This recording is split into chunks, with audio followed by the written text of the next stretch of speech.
all done for free, and it was all done because somebody was given the latitude in their day job to do something outside of their core objectives.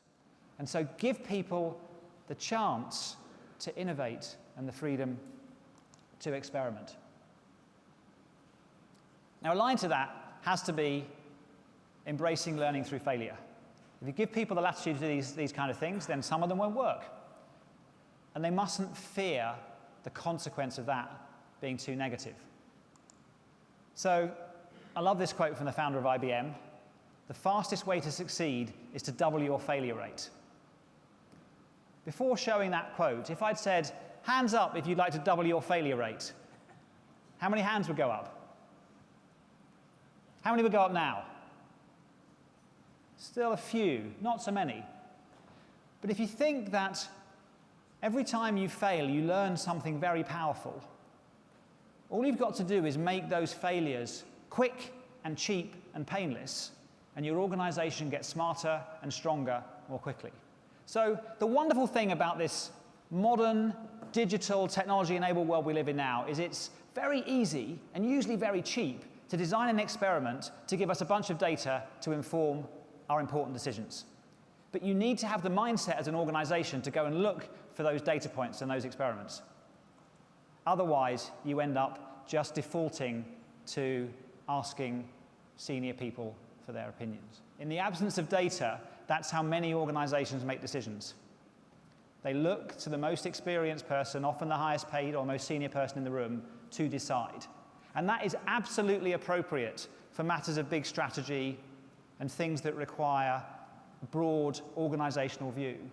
But if you're trying to decide the color of blue, or anything else which is very close to the customer or close to the product, they are the least informed people in the organization. They're typically the furthest away from the answer. So you need to bring data into those decision-making processes and have a culture that doesn't just allow people to challenge the perceived wisdom with data, but actually requires it of them.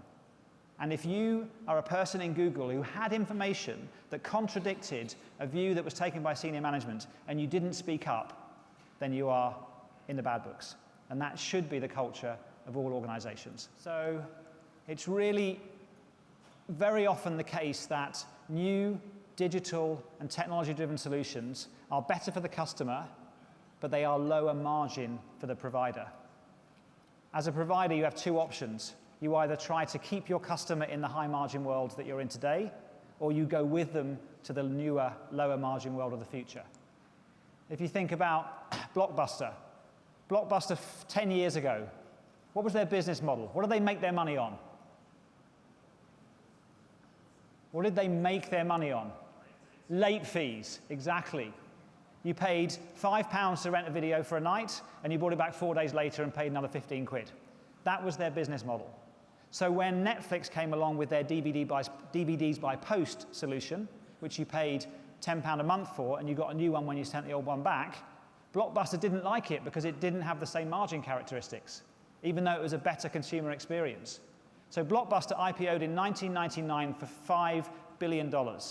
They had the opportunity to buy Netflix the year after for 1% of their IPO proceeds.